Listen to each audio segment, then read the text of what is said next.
talking about older kids. So beneficiaries, meaning like you're in your 30s, your 40s, your 50s. You might have some parents that are aging right now. You're a beneficiary technically. You might get $1, you might get $1 billion.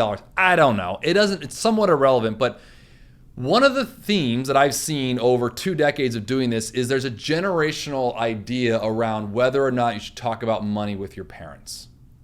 It's actually a different ideal set than when you're talking with your kids, because you have that choice. You're the parent. Yeah.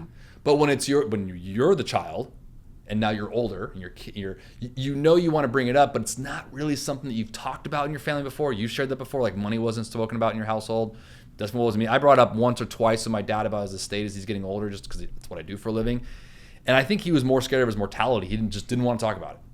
So you have to kind of like meet them where they're at and bridge that gap a little bit. But you have to be aware, number one, that technically you are a beneficiary. There is a will or trust potentially involved. And if not, that's the first thing I would say, bring it up.